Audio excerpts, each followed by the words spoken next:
with the guest list network.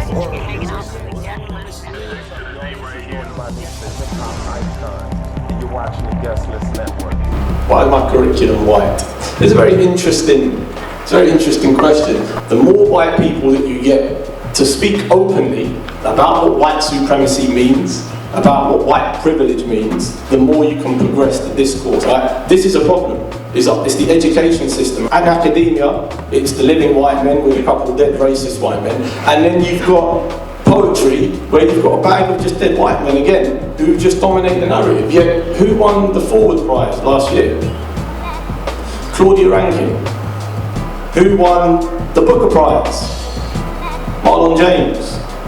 The thing is that there are black people writing very sophisticated poems, very sophisticated verse, yet they are not getting onto the curriculum.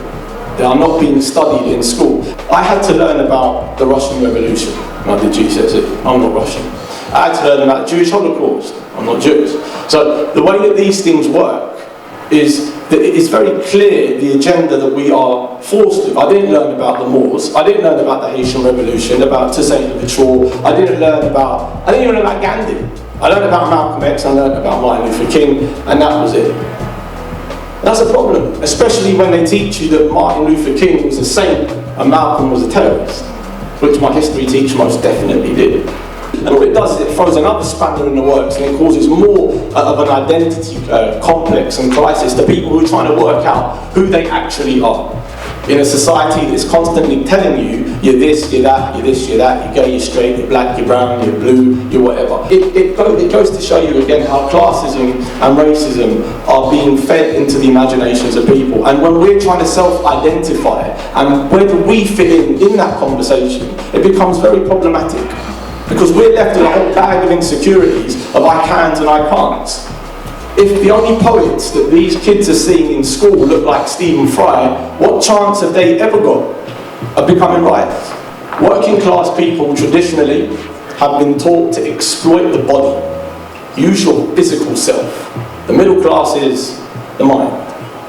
And that's a very, very powerful tool that we don't actually believe takes place, but it most definitely does. When he was slightly younger, he was at the dinner table, and he said to his dad, "Dad, stop being belligerent." And his dad said, "Stop using white words." There's a lot in that. There's a hell of a lot in that. And it's very upsetting to see that not only this doesn't happen at school, this is in the minds of the parents as well. And these are the people that are obviously teaching and inculcating the young people. The idea that a particular race can own intelligence, can own sophistication, can own history, can own mathematics and physics and science, can own it to the point where you are not allowed to access it. Where do you see yourself as a person? Where do you see your personhood represented? Rappers, black. Footballers, athletes, dancers, physicists, ecologists, statisticians. 70% of NASA is African American. They won't ever tell you that. You don't know that. But you know that Beyonce's got moves.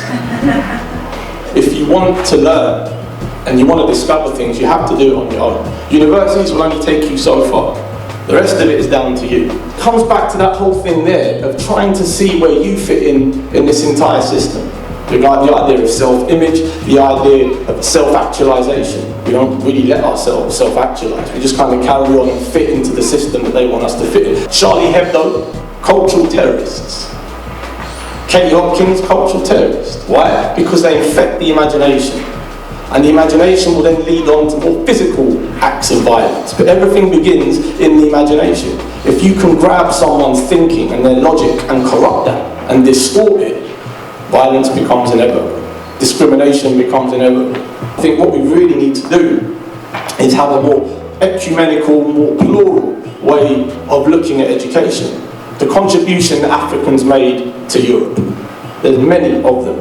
In fact, there wouldn't be a Europe if there wasn't for an Africa, essentially. That's from the Moors all the way upwards.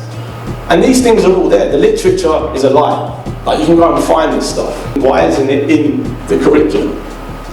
Because if you put that in the curriculum, you have to then explain systematic racism, slavery, persecution, prejudice, oppression. You have to explain all that. And like I say, I don't know if the education system has the balls for it. I don't think they want to do it. I really don't think they want to do it. I think for them, it's very clear where they stand from.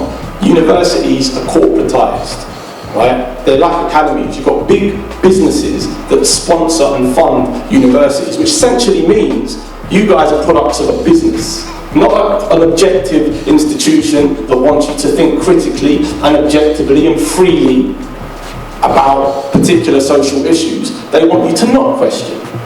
To have a think about it, pass an exam and go out and do your job. We're still struggling with our capitalism, consumerism, Instagram, Snapchat, Justin Bieber, cultural appropriation, you name it, we're there. We're in the theory world still. We haven't left and hit the ground.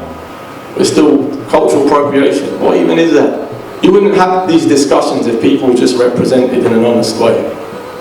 It's one of those things that don't need to be happening. These are symptoms, these are products of a wider racism. Thank you very much for listening.